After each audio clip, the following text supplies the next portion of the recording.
let's talk about the financial ark. We need to orange pill some people. So, who here has heard some know-it-all say something similar to this? Yeah, okay. And those people that you're thinking of, are they your close family members? Typically, yeah.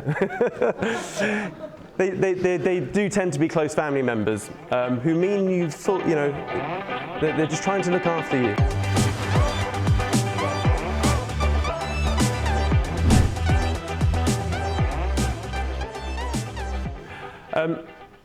But the thing is, it's all, like, as I said, there's always that knowledge gradient. And these days, I look at people in a different light. When, like, everyone judges, right? I know everyone says, oh, I don't judge people. It's just a natural human thing. You judge someone in the first half a second that you meet someone, right? And then you continually judge them subconsciously throughout a conversation, etc. And these days, whenever I meet someone, I've done this for a while. I just haven't really put words to this, but I tend to, judge is not a right word, but I tend to see, is this a low information person or a high information person? Because people judge people based on the things that they hold dear to them, right? So I'm a knowledge junkie. I love just like sucking up information, whether it's good or bad, or like, I just love information. So I'm always curious, is this a low information person or a high information person? And so typically, I'm just going to be, my wife is here, but your in-laws are typically, your in-laws are typically low information people, right? Typically. I love you. You know, people that just watch the news every night at 6 p.m. The BBC is their sole single point of information. And so they'll be pretty like low info people. So all I'm trying to say is just don't be a low information person, okay? Try and, like, with investing, you need to know a little bit about a lot, or a little bit about frickin' everything.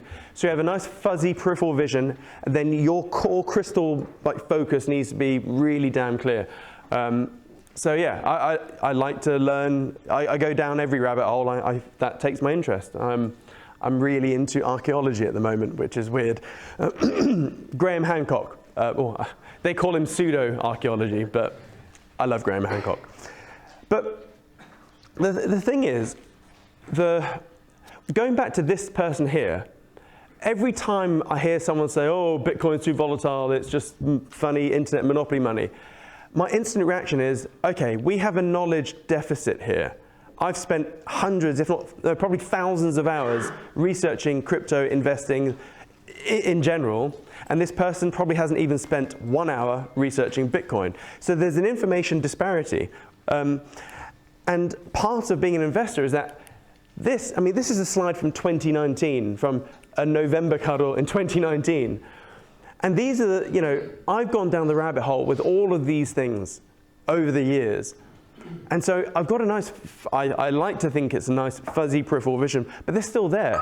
Nothing has changed with all of these little rabbit holes. They've all got progressively worse over the years.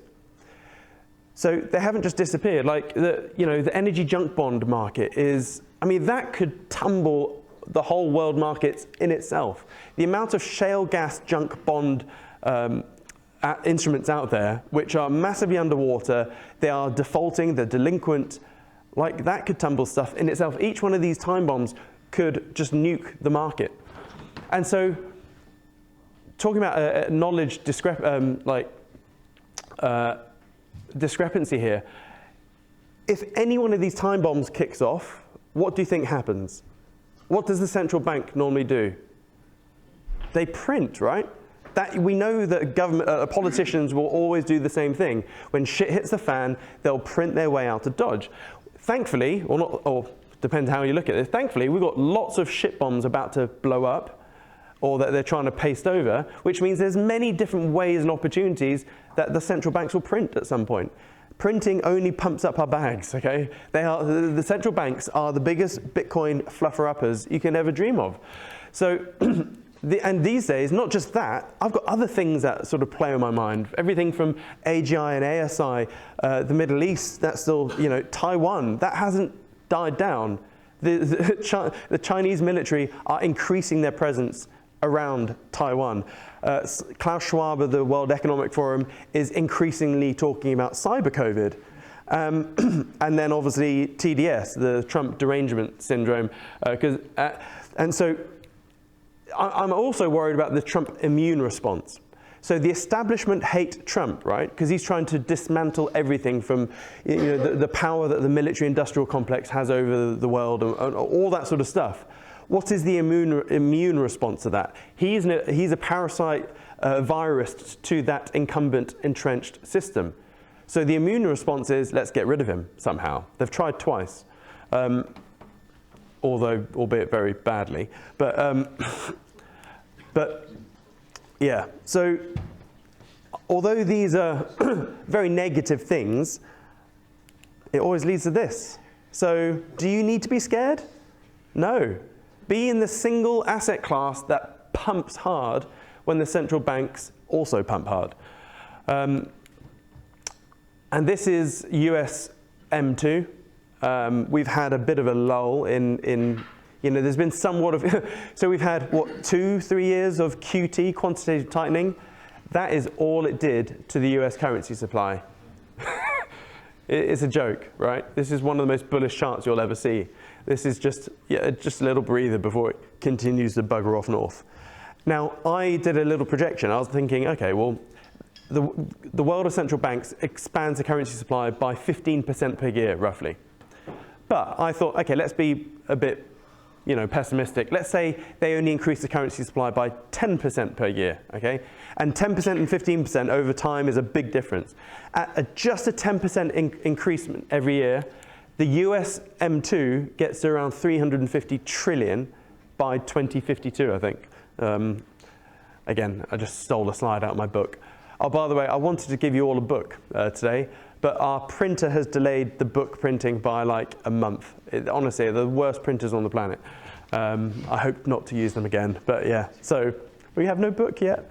But yeah, this is at a 10% increase per year. So like USM2, like, whoopsie daisy. So this movement here just looks like this. It's really flattened out. So it looks like we're well into exponential growth, but on the bigger epoch, it's barely begun. What do you think crypto does in this sort of situation? Like, it can only go up. So we know that M2 will continue to go up. You're losing real world purchasing power to the tune of 10 to 15% per year. So if your investments or if your cash, your savings is not growing by 10 to 15% per year, you're losing money or purchasing power, i.e. real wealth. So anything with a fixed or disinflationary or a deflationary supply will go up in price. It's just pure maths. The caveat there is providing there's enough attention. So, which Bitcoin now has. It's a globally scaled digital asset. Bitcoin has got past the critical mass threshold for the attention, so we don't need to worry about that bit there. So you need to seek a harder vessel to withstand that currency dilution. And I'm not going to go through the Argentinian story. You've all heard it a million times. If you haven't, I've put it on loads of YouTube videos. But this is what the Argentinian peso looks like against the dollar. When I first discovered this in 2020, it was around 100, 120 something. And I was like, oh my God, by 2025, we should see 700 pesos to the dollar. I was massively wrong. It's 2024, and we're almost skimming 1,000. Like, this is the power of exponential growth. I study exponents, and I still miscalculated this to the downside. I'm always, I always err on the side of caution and pessimism. But yeah, this is what happens. The US currency supply, the UK currency supply is no different. We're just at an earlier stage. But Argentina is, well, hopefully not screwed, but Milei is now taking chainsaws to government bureaucracy and whatnot. So hopefully he's bringing that down. I think inflation's now only 2%. So he's taken annual inflation from like 300-400% per year down to 2%. That is amazing. Like if you ever want to study real reform, look at what Milei is doing in Argentina. It got to the point where, every week prices would double for certain foods. So he's taken it down to 2%, which is just amazing. Supposedly it's like 8% growth at the moment. Yeah, GDP-wise, yeah. Honestly, it's amazing. And yeah, we talked about Pablo and Paula. We'll move on. But the thing is, the real learning point from studying Argentina is if you were, so Pablo and Paula were this couple, upper middle class, they're doing really well, but they ended up poor, the guy died, and she was a single mother with 2 kids, and she couldn't feed her kids. It's a very sad story.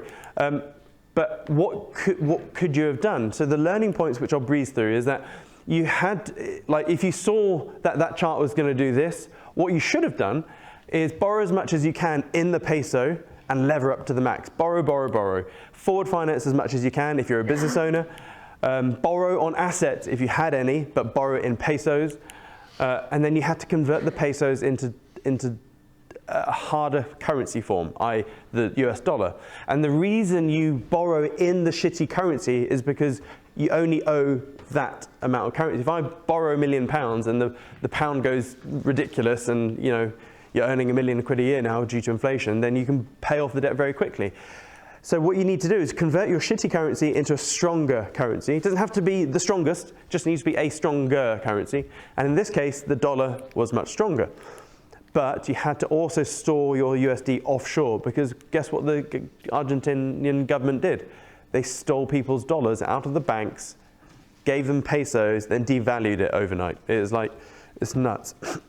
So we are the same lobsters and frogs being boiled alive. We just got to do things a little bit different. So you need to borrow as much GBP as you can, not financial advice. You need to borrow on assets if you can, as much as you can in GBP, not financial advice. You need to convert your GBP into a harder currency supply. The dollar is not a harder currency. You have to Bitcoin at the very least, not financial advice. And store your Bitcoin offshore, not financial advice. For the FCA, who are probably going to end up watching this, and my CAFO at the back. So CAFO is, I've got 2 CAFOs in my life, Chief Anti-Fuck-Up Officers. My wife is my primary CAFO, and Steve, my business partner, is my other CAFO. So I have to watch what I say and do because they'll slap me. So basically, you've got to convert your crappy currency into a harder currency, then store it somewhere that the government can't pinch it. In this case, buy Bitcoin, self-storage in a cold wallet. It's as simple as that. It cannot get as simple as that, really. Yeah, so you need a financial Noah's Ark, and that's crypto. I say crypto generally, I never buy Bitcoin. I always operate around Bitcoin, but I measure my own net worth in Satoshis. So, and going back to what is money, it's simply crystallized work time. That's it. Money is simply work hours, or work times time. Work time. Bit like space time, but work time. And we have these pressure gradients across the world. If there's ever a pressure differential, it will always flow to, from high pressure to low pressure, etc. From electrical currents to information to economic output. And it's the same with money. Weak money always loses to hard money. And I've said this time and time again about the yaps and whatnot. So yeah, so we have the island of Yap where they used to have limestone ray stones. And limestone was very scarce in the island of Yap, but not far away there's islands absolutely littered with limestone. So what did the Europeans do when they found out? They're like, haha, idiots. And they just mined loads of limestone, took it to the island of Yap, and all of a sudden, slavery, they bought everything, land, people, stuff. And then the Europeans found the Africans. And in most of Africa, for hundreds of years, Africa has always had glass beads as their currency. So the Dutch come along and go, they live in a world of sand, but they use glass as their currency. Oh, these poor primitive people. So what do? They melt loads of sand, create loads of glass, billions of glass beads, and they come in and just go, I'm buying everything. And then you have, they just bought up everything, land, people, assets, it. So these are just 2 examples, 2 out of the hundreds or thousands of examples where weaker currency loses out to stronger currency. And this is why there's no shit that the US dollar has just lost purchasing power and real value for ever since it was born, really. We are the frogs. So one of the questions you may ask is, can you beat this dilution via earning more? And it's a valid question, but not many people have a business or a job which increases at a higher rate than USM2 or GBM2. So there are some caveats. So yes, you can out-earn this currency dilution if your annual income increases at a faster percentage than the relative inflation rate, and if your savings investments grow faster than your relative inflation rate. Because you have to remember, inflation is not a set figure. It's not whatever CPI is. It's relative to everyone. It's a relative vector. So a good example is if you're a uni student living in your mum's basement or whatever, living on pot noodles and crisps and, you know, what is your relative inflation? It's how expensive are pot noodles and Netflix and an internet connection and maybe alcohol. That's really what uni students do. They waste 4 years of their life to get a degree which is irrelevant to what they do in the future. So that is inflation. Sorry, I'm just going to annoy even more people. Hopefully, I'm an equal opportunities offender. So, so my goal here is that at some point, I hope to offend every one of you. So I'll get there. Just give me a day. Whereas if you're, you know, like a business person like myself, what is my relative inflation rate? It's, you know, rent slash mortgage. Oh, not a mortgage. Rent. It's rent. It's what the markets are doing. It's what groceries are doing. It's, you know, whatever family spending is. That's my relative vector. If you're a single playboy millionaire living in Monaco and whatnot, what's your relative inflation vector? It's private jet sorry? OnlyFans. No. It would be like, it'll be more like some online brothel type thing. I don't know. But it'll be like private jet flying, you know, transport, travel, hotel fees. So inflation is different for every single person. It's not a set figure. So are you earning at a faster rate than your relative inflation vector? Like the answer is no. And for most people, now this is where Steve is not going to like this next slide. He's going to pick holes in all of this. You can pick holes in it later, mate. Just let me have my piece first. But when you look at it, this is not Steve, but it's an uncanny resemblance.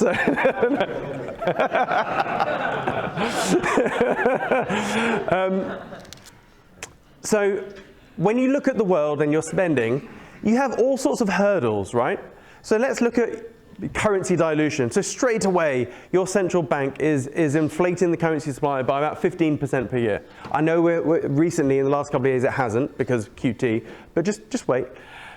So is your earnings and your savings making more than 15% per year? The answer is most likely no, unless you're in crypto. So you've got to beat that 15% hurdle. What's the next hurdle? Well, you've got to buy stuff, right? So, well, everything you buy has VAT on it. So you're paying 20% VAT tax there. You've got your own, you know, income tax. You've got CGT, capital, corporation tax. There's all sorts of taxes. So if you bundle all that up, I mean, you could really, it's closer to 50%. But I'm being conservative here. So, and then you've got like real living costs. So what is the price of a pint of milk doing every year? Or what are your groceries doing every year? There was I saw a post that someone did like a reorder of their Walmart or Amazon order from like 2 years ago. I think he just pressed reorder and it was double the price from like in just 2 years. Because food costs have just gone up, like doubled over the last 5 years or so. So, you know, what are real living costs for you doing? So you have all these little hurdles, and by the way, I can pick loads of holes in this myself, okay? Don't worry, I'm just being very broad here. But there's all sorts of taxes and things that you just need to get on top of, which you don't. So really, for me, I simplify it, okay? It's just use 15%. Just use currency supply. You just got to beat the currency supply if you want to make wealth, which hopefully we're all in this game to make wealth. And so and by the way, I love Michael Saylor. He is Bitcoin Jesus. He explains Bitcoin better than anyone on the planet. And I like his dojo analogy. So imagine you're back in Japan, you owned a dojo of ninja. No, these are samurais. Whoopsie daisy. You owned a bunch of samurai warriors, and the emperor comes along and wants to take 10% of each fighter's blood because they're fighting a war and they need blood. I don't know. And so you go, yes, sir, yes, emperor. Take my fighters, bleed them. And your fighter's athletic capability will be hindered for at least 4 to 6 weeks because they'll have a diminished red blood cell count, right? So your fighters won't be able to absorb as much oxygen, and therefore they're going to be less able at fighting. So all is well, as long as they don't have another blood giving session, 4 to 6 weeks later. But what if the emperor comes along 3 weeks later, says, I need another 10% of blood, please? Okay, yes, sir. And then every 3 weeks, the emperor just keeps coming back. And let's say this happens for 6 months. Your fighters are going to be anemic. They're not going to be able to compete. And if they had to enter a battle or a tournament or even climb a mediocre high hill, they're going to struggle. So that is what's happening to our currency supply. The oxygen within our currency supply is being just evaporated. And if you have blood with no oxygen, that blood is worthless. That blood will do nothing to your body. Your blood is simply the transportation vessel for oxygen. It's oxygen that your body needs. The blood is your oxygen highway. And so oxygen to blood is what blood is to your body, right? So this is what we all need. And it's the same with economics and countries. For economic energy is what every country needs. What delivers, what greases up, and what transports that economic energy around? The currency. If you get rid of economic energy from within a country, their currency is trash. The Argentinian peso, is it a good currency or a bad currency? It's trash because there is no economic energy in Argentina at the moment, yet. And therefore, yeah, an economy needs a strong currency to a degree. Yes, I know there's trade wars and whatnot. So what's happening is that we're having a blowout. So if you're in a plane and we suddenly have a rapid decompression, you've got to put those oxygen masks on, right? Do yours first, then the person next to you. And so this is what's happening in the world. We're having economic entropy. We're having a rapid decompression. And that's because of all sorts of rubbish, from war to living costs going up, lockdowns. Like the side of our plane is just burst open, and everyone's acting, they're shuffling chairs around the Titanic deck as it's sinking. So what we need is, everything. Yeah, there's not a positive metric out there really. Obviously, it depends on which way you look at it. This is great if you're a crypto holder. Great, bring on the pain because it's just going to boost Bitcoin. So this meme is still valid. This is still a couple of years old, this meme. Russian man bad. Yeah, it's now, I don't know, Israel man bad or whatever. I don't know. Oh, this is yeah. More divisive. Let's move on from the war stuff. But long story short, war equals economic crashes at some point. And then eventually you're going to have some sort of reset. We have, global debt holidays. They call them debt jubilees. For thousands of years, countries have had debt jubilees where everyone just goes, oh, shit got out of control. Let's just chop off a bunch of zeros and start again. It hasn't happened for a while, but I wouldn't be surprised if there's a debt jubilee at some point, led by the World Economic Forum with their new stakeholder capitalism. That's another rabbit hole you need to go down. So tumultuous times ahead. Guess what the only oxygen mask on the planet there is? For the 3 non-coiners here, what is the only oxygen mask that is available right now? Crypto. Yay! Steve, you're not a non-coiner. Sorry, I've just doxed you there. Everyone now knows you own crypto. Sorry. But yeah, that is the oxygen mask. So, and you can do some back of the you can do napkin calculations. So the Loomis Act is likely to come through once Trump is in 20th of January. And the Loomis Act is, has all sorts of crypto reformations, but part of the Loomis Act is the Bitcoin purchase program. And so what's going to happen is that when Trump is in, the US, he's going to force the US to buy 1 million Bitcoin over the next 60 months. 60 months, 1 million Bitcoin. That's just incredible. So obviously, depending on the price of Bitcoin, we're looking at anywhere from $1 to $2.5 billion per month of buying Bitcoin. I mean, every crypto project needs a whale to come in and boost your bags, right? We've now got the US to come in and boost our Bitcoin bags. And so that's 555.55 Bitcoin per day. Obviously, they won't buy on a daily basis. They'll probably chunk it up into bi-weekly, monthly purchases. Probably, probably on a monthly basis. But still, that's a lot of Bitcoin per day. When you look at it from a supply and demand point of view, only 450 Bitcoin are emitted per day. So the US government will buy every newly minted Bitcoin and more. And we're ignoring, sorry? Just on that, that's a 5-year period. So during that time, it'll halve again. Yes, it will. We've just had the halving. So in 4 years' time, it's going to go from 3.125 per 10 minutes down to whatever half of that is. I can't do maths. What's half of 3.125? Yeah, every 10 minutes. So like this is the supply-demand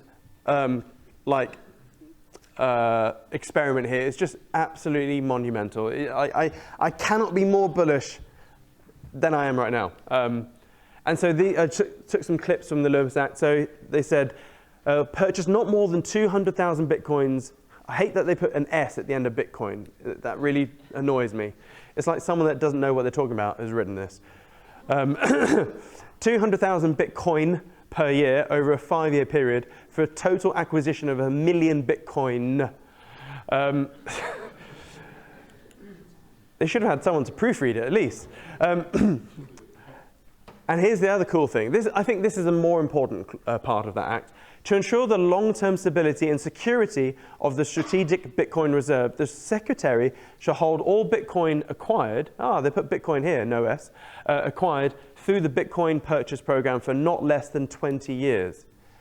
Whatever they buy, they're going to sit on for 20 freaking years, folks. And after 20 years have elapsed, they can't sell more than 10% in any given year. I mean, you want a whale to enter your project. The US government's just entered Bitcoin. Do you think they're going to be the only government to enter Bitcoin? Everyone's got top cover now. So Bitcoin Jesus plans to buy another $42 billion worth of Bitcoin over the next 3 years.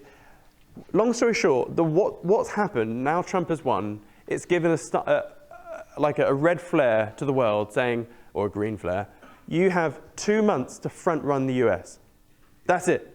If you're a country right now, you have 2 months to front run the US. Because in 2 months' time, they're going to start buying Bitcoin like never before. And if you're buying Bitcoin, in a year's time, it's not too late, but you're missing a lot of alpha here, or a lot of an informational edge and a price edge. So if you're a country right now, you need to start buying Bitcoin. And Michael Saylor knows this. He's just expedited his bond offering. He's like, holy shit, Trump's going to be buying Bitcoin. I need to raise more money, as much money as possible. And he's done one of the biggest raises in corporate history recently. So he's trying to front run the US. But when the bond market is alien, and I hold my hands up. I'm not a bond trader. I've been a currency trader all my life, for the last 20 years. But the bond market has so many different facets to it. It's so confusing.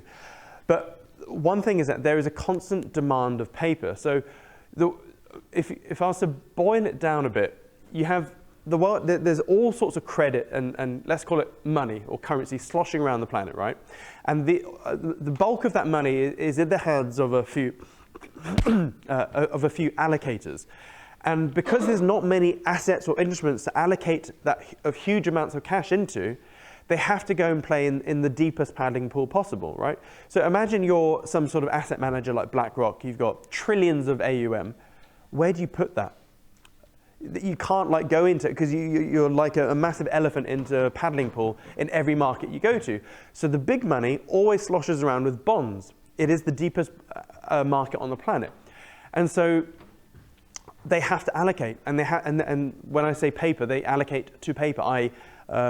bonds. So, and not only that, if you're sat there on trillions or 100 billion, etc., you want to yield off that. So you'll buy treasury bonds because you'll get a coupon, and you'll get 1% yield, 2%, 5%, whatever interest rates are, basically. So they have to allocate it. So that's why the bond market is the biggest market on the planet, ignoring currencies.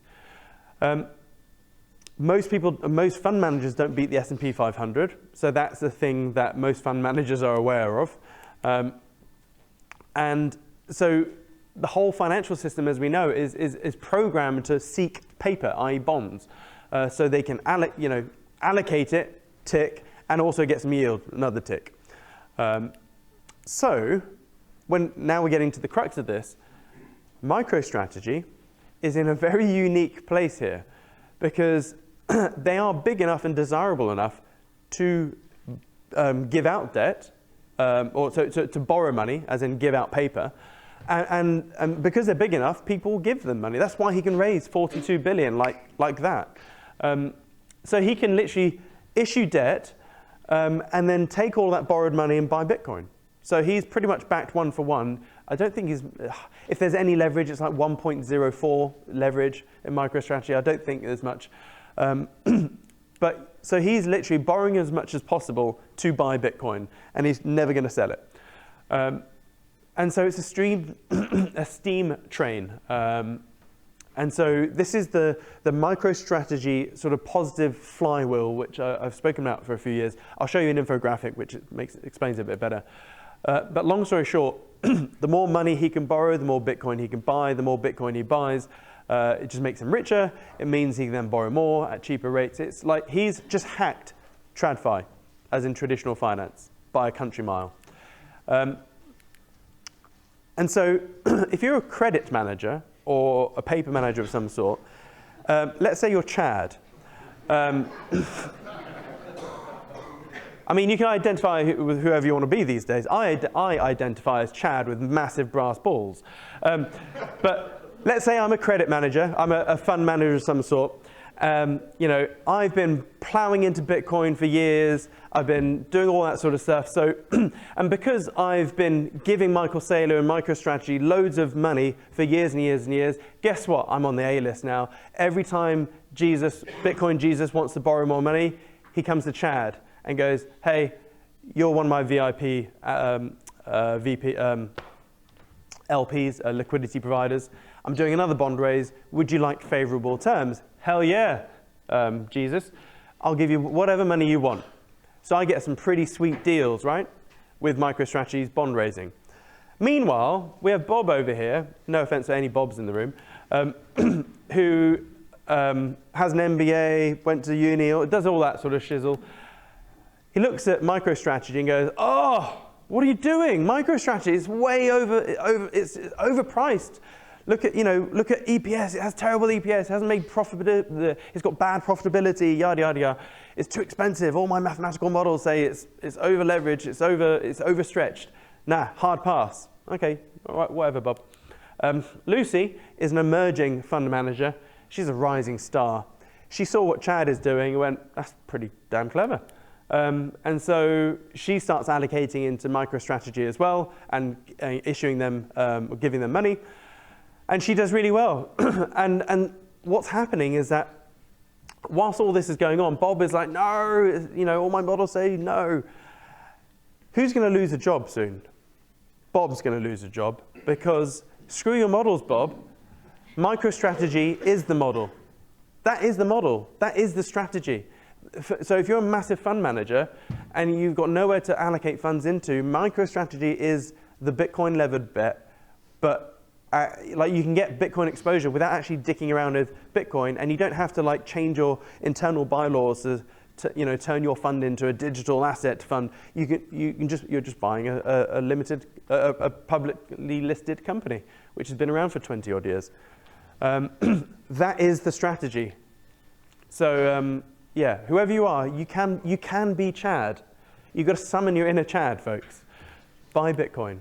And so this is the infographic. So long story short, Bitcoin goes up, MicroStrategy climbs up the S&P rankings. It's not quite in yet. MSTR gets more fund allocation and then can borrow more fiat. It can then buy more Bitcoin. Bitcoin goes up more. MicroStrategy climbs up the S&P 500 faster, which means it can then borrow more money and then buy more Bitcoin. It is well and truly matching all the S&P 500 metrics, but the reason they're not in the S&P 500 just yet is that the profitability doesn't quite match up. They will enter the S&P 500 soon. They almost did recently, but just wait. And it's not just MicroStrategy. They are the shining light, and they're like showing everyone the way forward, and other people are catching on. So so Marathon Digital is one of the world's biggest Bitcoin miners. They've also done, they originally wanted to raise 700 million, but they got oversubscribed. So they went, okay, we're going to raise $1 billion now. And they got fully subscribed. So they're, oh shit, just raised $1 billion. Now, a lot of people saying, oh, they're putting $1 billion into Bitcoin. They're not. They're putting just under 800 million. So they're paying off 200 in debt, and then only 800 million is going into Bitcoin. And this, by the way, who owns Marathon? Any guesses? BlackRock, State Street, Vanguard, the trifecta. And this next clip is the CIO from VanEck, I believe. Our bet is that this is a very bullish setup for Bitcoin into the election. We saw the exact same pattern in 2020 where Bitcoin lagged with low volatility. And then once a winner was announced, we had a high vol rally as new buyers come into this market. And that's the great thing about Bitcoin, is that every day there's new buyers being born. It's kind of like the video game industry. The olds who hate it die off. The new folks are buying it. And what we think is that once the election result is finalized, Moody's is going to downgrade U.S. sovereign debt, and that could be a catalyst for Bitcoin to catch up. Doesn't gold correlate with the dollar and with M2 as well? And gold and Bitcoin seemed like the correlation broke down a couple of times recently.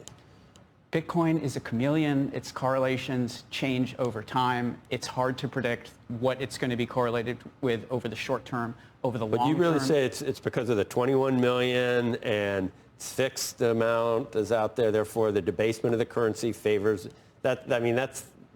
Yeah, it's a non-U.S. asset. It's an emerging markets asset. And while we were all hyperventilating about the election over the last week, BRICS had a conference in Russia. There's 6 new members of BRICS this year. So BRICS GDP is now greater than the combined GDP of G7. Of the 6 new members, 3 of them, Argentina, the UAE, and Ethiopia, are now mining Bitcoin with government resources. So there is tremendous urgency outside of the U.S. to find a way to circumvent the irresponsible fiscal policy that we've been running here in the U.S. In fact, Russia announced an initiative. Their sovereign wealth fund is going to invest in a regional initiative to build Bitcoin mining and AI infrastructure throughout BRICS, with an idea of settling global trade in Bitcoin. So look, someday, I don't know if it's 5 years, 10 years, Putin's going to die. We're going to look to reintegrate some of these countries into the world financial system, and they're going to be trading with Bitcoin. What are we going to be doing? This is on CNBC, and it's the head research of VanEck. I mean, spot on what he said there. If you look at the amount of Bitcoin that all the ETFs are gobbling up, it's on the up. It's just, yeah. And Bhutan is this teeny weeny country next to China.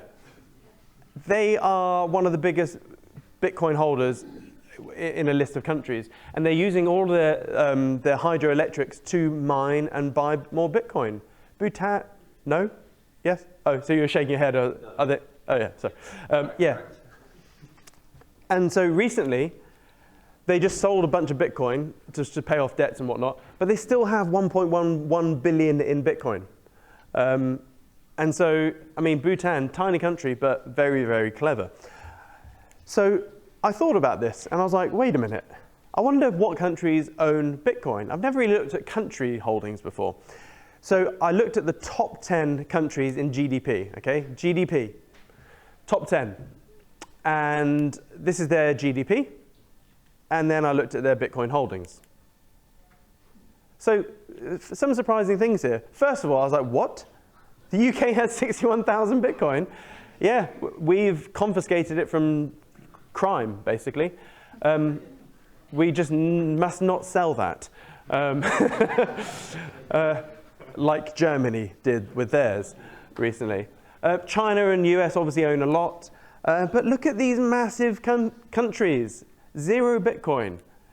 Now, it's a non-zero probability that at least one of these 0 countries will start buying Bitcoin at some point in the near future. I think, you know, if we could go to Polymarket and set up a live bet, I would happily put lots of money on that one of these companies, or all of these 0 countries, will end up with some Bitcoin within 5 years. That's an easy bet. In fact, we should do that on Polymarket. We should set that up. And then I thought, okay, let's expand our horizon a bit. Let's look at, so this is out of date. It's not 9 countries. There's like only these countries that own Bitcoin now. And then I was looking at the totals by category. So BitBo is a pretty good site here. So all the ETFs so far, they've gobbled up 1.2 million in Bitcoin, so about 5.8% of the supply.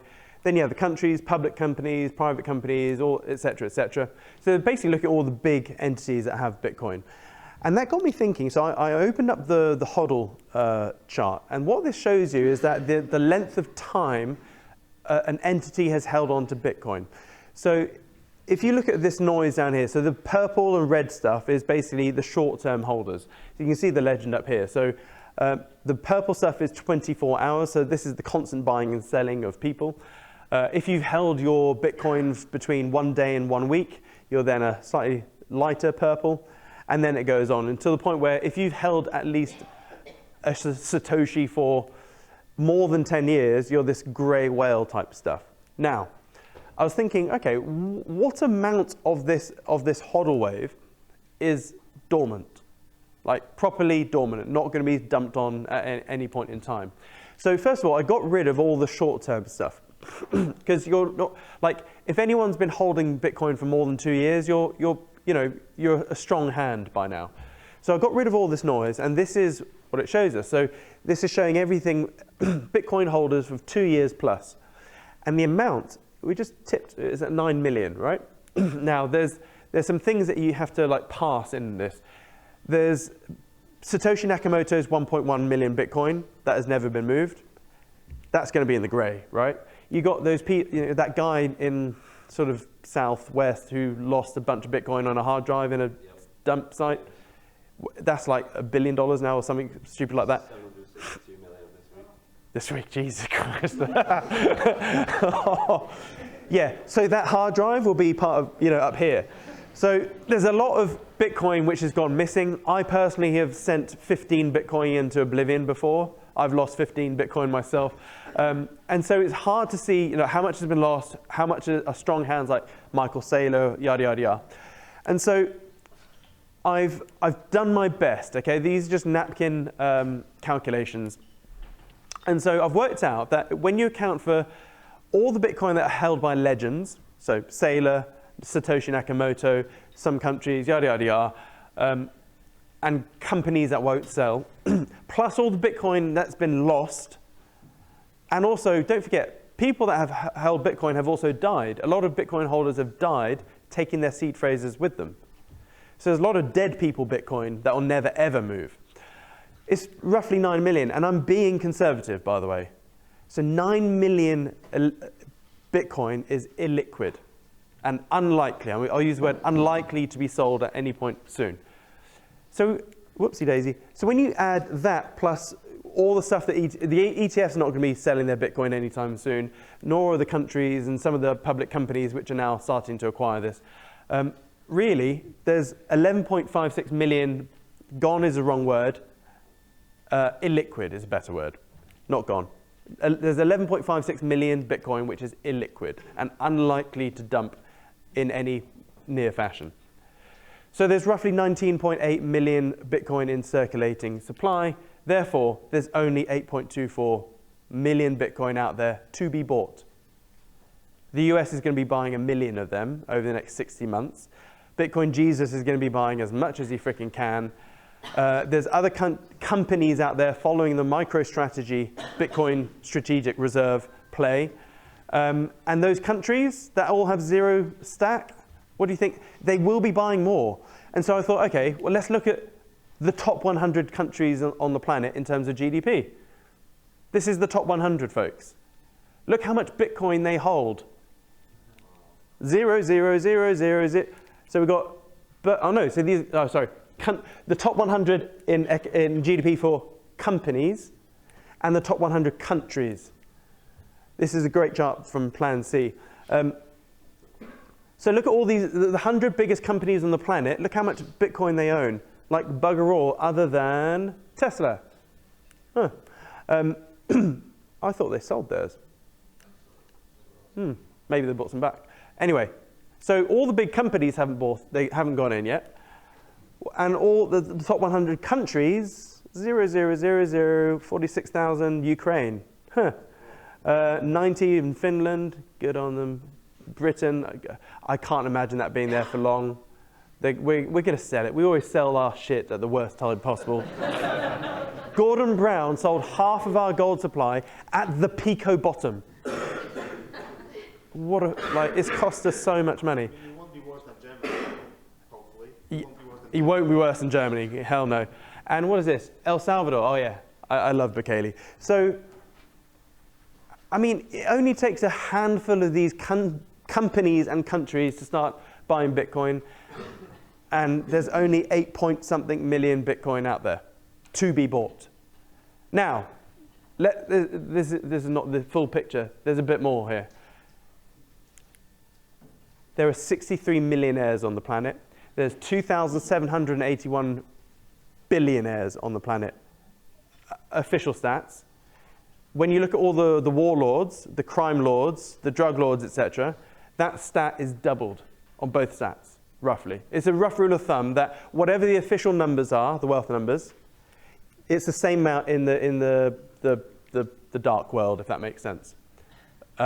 So we've got, let's call it 126 million millionaires on the planet, and double that. I can't do maths. So, so let's just call it 5,000 billionaires on the planet. Now, I'm pretty sure right now, most of these billionaires will be like these big fat zero list. There's a fair bunch of millionaires that have Bitcoin, but it's still going to be a big fat bunch of zeros, isn't it? When you combine 5,000 billionaires, 126 odd million millionaires, plus all of these countries and companies, they're all going to be fighting over 8 million Bitcoin, roughly. And you can't sit there and possibly tell me Bitcoin's not going to go up. It's just ridiculous. Everyone will be fighting over 8 million Bitcoin. It's a tsunami that no one's ever seen before in a financial sense. And people still think it's monopoly internet money. Well, so what if it is? It's a new form of digital gold, really. I personally sort of hate that analogy, but it's an easy way to sort of get that information over. It's digital gold, effectively. It's a better store of wealth. And when you're looking at time to adoption, things are getting faster, right? So, I mean, we all think electricity took over the world. Well, it took hundreds of years for electricity to go from, or not hundreds, 100 years to go from nothing to everywhere. Telephones are pretty slow in uptake, but every new invention right now piggybacks on the shoulders of previous techs, right? And therefore, the adoption curve is much, much faster. So these lines are it's basically just going to start going vertical. Now, there are many charts out there like this, and they all look slightly different. So I've taken a bunch of charts, but they all show the same thing. New techs get adopted much, much quicker. So yeah, smartphones, social media, it's all gone poof. And they measure that from 0 to like 1 billion users, or 0 to 100 million users, etc. And so when you look at Bitcoin, like this is an old projection, and this is what they said Bitcoin would do. So this is, I forgot, I should have put the source. It's some research company and they said Bitcoin is, it will probably plateau around the 2020s and then do nothing. They've just redone it, and they now do this. So even the Bobs of this world are slowly waking up. So Bitcoin or crypto is the second fastest adopted thing on the planet. AI is the fastest adopted thing on the planet. Oh, no, not AI. AI has been around for 70 years. LLMs are the fastest adopted thing on the planet. And we'll talk about that later. So this is a BlackRock presentation in Brazil recently. And this is I had to take a picture for the YouTube video, but this is a BlackRock chart. And they're saying that crypto is being adopted much faster than the internet or the mobile phone. And they're looking at up to 1 billion users there. It's pretty fast. And this is BlackRock. I mean, BlackRock are all over Bitcoin. So you've got the biggest country in the world going all in on Bitcoin, the biggest asset manager in the world with 10 trillion in AUM going all in on Bitcoin. And then you have someone that still thinks Bitcoin's shit.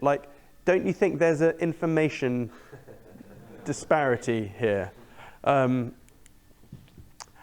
guess what? With anything like this, you'll have haters. So the ECB they don't like Bitcoin, the European Central Bank. And so they just put out this piece on the 4th of November, basically saying Bitcoin is shit, don't do it, it's bad for the world. And I read it's a 30-page PDF. I read it all because I'm a loser. I've just put out some points here. Since Bitcoin does not increase the productive potential of the economy, I struggled just to get past the abstract because my brain just went freaking nuts. And straight away, I could talk for hours about frictionless P2P, peer-to-peer transactions, electrical storage. For hundreds of years, we've been storing water uphill. We've been storing. Not many people know this. So for a good couple hundred years, the way that countries store electricity is that when they want to store it, they pump water up a hill into a reservoir uphill, and then when they want to take some of that electricity and use it, they let the water flow through turbines downhill. That's what we've been doing for hundreds of years. It's grossly inefficient. From an EROEI perspective, so energy return on energy invested, you're looking at 60 to 70% EROEI. So you use 1 joule of energy to pump water uphill, you get back 0.6, 0.7 joules of energy back. It's grossly inefficient. Well, what about electrical storage? Oh, by the way, if you're creating that electricity in Scotland, how far can you transmit that? 500 miles max? You're then losing even more joules of energy and BTUs in energy loss, heat loss, transmission loss. Again, just in the transmittance, you're losing 5% in transmitting electricity. So you can't send that electrical stored energy anywhere, really. Well, Bitcoin is the world's best global energy storage mechanism. You can have a dam or a turbine, create electricity, you mine Bitcoin with that surplus energy, and then that Bitcoin could be zapped over to Japan, it can be zapped over to New Zealand, it can be zapped over anywhere you want for a couple of pennies. And that's instant electrical global transmission. You don't need water pumped uphill anymore. I mean, Jesus Christ. Again, I could talk for hours on each one of these topics. Booming green, Bitcoin is the biggest mover for green energy. Since Bitcoin mining has got crazy, I mean, Joshua will talk about this later, it has boomed the green revolution by many, many orders of magnitude. Banks. If you look at all of the energy that is used for the modern day financial infrastructure, everything from cash to moving the cash to the banks or the data centers, all the staff, all the buildings that all the financial world uses, it's roughly 20% of the global's energy supply. So the modern day financial system uses roughly 15 to 20% of all energy emissions, generation.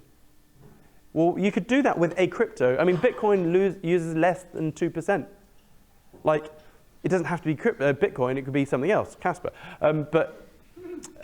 Yeah, it's way more efficient, and I could go on and on. If the price of Bitcoin rises for good, the existence of Bitcoin impoverishes both non-holders and latecomers. No shit. Well, no shit. Lol. It's the same with anything. I mean, this was supposed to be a hit piece for Bitcoin, but it's actually the best advert for Bitcoin. Buy Bitcoin is basically what they're saying if you don't want to be impoverished. This is, I think, later on, I think this is in the conclusion stage. In absolute terms, early adopters exactly increase their real wealth and consumption at the expense of the real wealth and consumption of those who do not hold Bitcoin or who invest in it only at a later stage.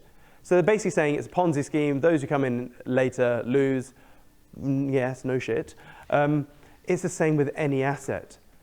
You know, if you were a budding property entrepreneur in the 1970s and you're like, oh my God, London, New York, you know, Rio de Janeiro, like these are prime areas of property and it's really cheap. There's going to be a property boom at some point. Global population growth is rising. Like, yeah, you could buy property relatively cheap in the 70s and the 1980s and you'd be sat there as a billionaire right now. This is the same, folks. We are currently looking at New York property in the 1970s when you're looking at the price of Bitcoin right now. That's the way you need to look at it. So yeah, the ECB's comment here is the same with any globally emerging asset. And it's also hypocritical because it's currency dilution that dilutes everyone instantly. The moment that ECB prints €1 trillion, that instantly makes everyone in Europe poorer. So they're utter hypocrites. This is a cool chart from Croesus _BTC. And this basically shows you just demand and supply. Again, this is text. I mean, look at your 15, 14, 13, shit. He looks a lot older than that. I'm pretty sure you understand this chart. Basically, like it's simple. If the supply is scarce and the demand is high, the price goes up. That's basically it. And every asset on the planet right now, if there's more demand and more money flowing into it, what tends to happen? They make more of it. If a company suddenly goes nuts and starts getting loads of attention, loads of money, what do? They issue more shares. If property starts booming in a certain town or local geo of a country or an area, what happens? They build more houses. The supply with most assets goes up when there's more interest in money. With Bitcoin, it's non-inflationary. Well, I know there's at the moment 450 Bitcoin a day being, but it's disinflationary, and eventually it will be deflationary. So long story short, anything which is scarce that has attention over time will go up. But yeah, everything else goes down really. So this is an old chart from December 2020. And it was showing you the globe of assets. And there's roughly $900 trillion worth of assets. I think it's north of 1 quadrillion now. But let's just use this old chart. Bitcoin was $400 billion in market cap. 400 billion, this tiny orange square over here. And I thought, that's funny. Let's have a little doodle on this chart. So it's now November 2024, and Bitcoin is $1.95 trillion. That square is a little bit bigger, and Bitcoin is the orange Pac-Man that's just going to gobble everything up. It really is. And I thought, okay, well, with all of these different industries, surely Bitcoin will just nibble a chunk of every sector, pretty much. So I'm being pessimistic, and again, feel free to halve the numbers I've put, or even times it by 0.8 if you want. But of the gold industry, I think at least 70% of that capital will flow into Bitcoin once they understand it. By the way, Michael Saylor hated Bitcoin until 2020. Did you know that? He used to say Bitcoin was shitty internet monopoly money until a close friend sat him down and went, "You're a clever dude. Just spend at least 1 hour properly researching this." And now he's Bitcoin Jesus. So how many other clever people like Michael Saylor out there that are in positions of power are now probably going to be like, oh shit, maybe I should look into this. And so a lot of money, I think, will start flowing into this orange Pac-Man. So I think, yeah, at least 70% of the gold market will do that, because it does everything that gold does, but better and cheaper and faster. Art, maybe 10%. I don't know. Steve's the art person. I don't know. Collectibles, maybe that's 10%. Equities, none, because equities are equities. I mean, equities may be tokenized, but that's a different metric. I'm talking about Bitcoin here. Real estate, come on, at least 10% of real estate investors will be like, wait a minute, I've got this massive high rise in London or New York or, I don't know, somewhere. I've got all these bloody taxes to pay, council tax, got all these legislations. I've got to now make it all green happy and all that sort of stuff. Like owning a massive building is hard work. There's legals, it's all sorts. I'm pretty sure a lot of these massive property tycoons will be there thinking, wait a minute, Bitcoin's growing faster than my property. Bitcoin doesn't need me to spend $1 million a year in maintenance and all that bollocks. I could just own Bitcoin instead of, yeah. And so I think at least 10% of the global real estate market will flow into Bitcoin. Bonds are probably 20%. And then money as itself, probably at least 20%. So when you add all of this up, it gives us a rather compelling picture, even if you were to halve my estimations. So if I look weird a bit, I've got a really bad back at the moment. So if I keep doing this, it's because I'm in pain. So, 70% of gold is 8.4 trillion. 10% of the art world is 1.8 trillion. When you add all that up, I reckon there's at least $100 trillion of other market capital that will reallocate into Bitcoin, not ETH or Tau. Or, like, I'm just talking about Bitcoin, okay? No, I haven't. This is, I know, this is pessimistic as I could possibly be. You could halve this, I don't give a shit. All I'm saying is that tens of trillions of dollars are going to flow into Bitcoin, whether you like it or not. And this is coming from someone that never buys Bitcoin. What does that do to Bitcoin price? It pumps Bitcoin to $6.2 million per Bitcoin. So for every Bitcoin you don't buy now, you're losing out on maybe $6.2 million per Bitcoin. Michael Saylor says Bitcoin's going to $13 million per Bitcoin. That's Michael Saylor, someone much richer, much cleverer, way more positions of power and influence. He's going out there publicly saying on TV, Bitcoin's going to $13 million. He has way more of an informational edge than I do. Him talking to me is like, whee. And so I'd err more on his side than my side, if that makes sense. So, and so you can look at this even differently. Like you could go, okay, Siam's probably exaggerating numbers a bit. Let's just halve it. Okay, 3 million. Hell, even if it's $1 million per Bitcoin, like you should have at least some Bitcoin as your pension if shit goes wrong. Okay, treat it like that. So, and this is a chart from Michael Saylor. He was talking about property, and he was saying that, it's like Bitcoin is like this skyscraper that is invisible, indestructible, immortal, teleportable, programmable, divisible. Don't know what he means by musical, fungible and configurable. Yeah, I get that, other than the musical bit. And you have none of the bollocks that owning a massive skyscraper comes with. I mean, you have to pay insurance. I mean, what is insurance on a massive skyscraper per year? Huge. Yeah, so this is the flow of money into Bitcoin. It starts with us lot, the degens. Then it goes into the retail lot. And I'm hoping there's 3 more retail in this room that will be converted into Bitcoin by the end of the day. I don't actually know who those people are. I just saw 3 hands at the back, so I'm just going to look over there. So hopefully I can convert 3 retail people today into buying 10 quid's worth of Bitcoin. Just do it. Just buy 10 quid just to appease me. And then it flows downhill or uphill, whichever way you want to put this thing.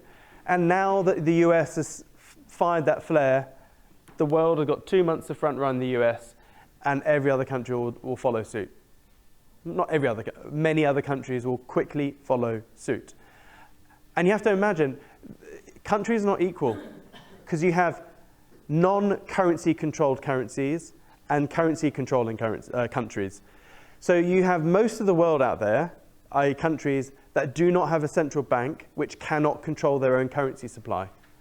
And then you have countries which have their own central bank that controls their own currency supply. There's like, I don't know, 10 of them.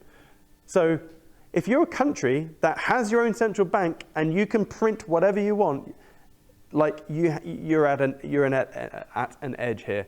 they have the unique opportunity to trash their own currency supply to buy Bitcoin, which is short-term pain for epic gain and long-term gain.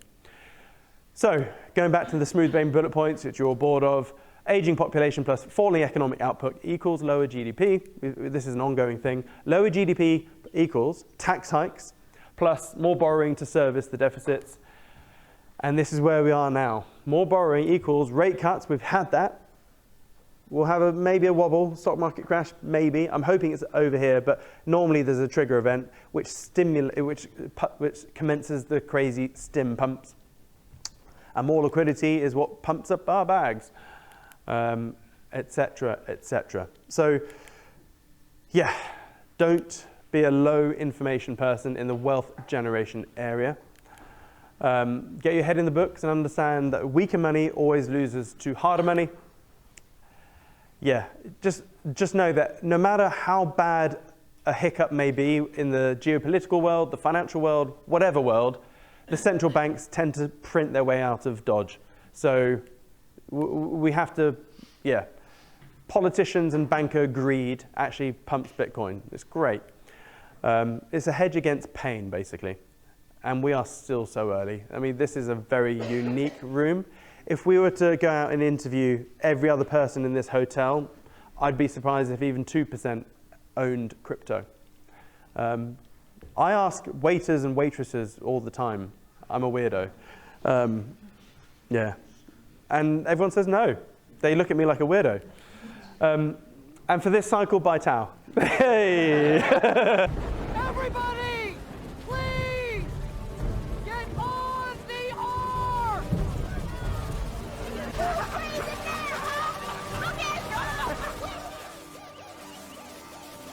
Time to stop playing. I tell you. Fine, so Hey, Ahab, this is it? it would appear. Get on the ark! Everyone on the ark now! I think we should get on the ark. I agree. I think we should get on the ark also. I'm cold, I'm wet, I'm going home.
Yeah.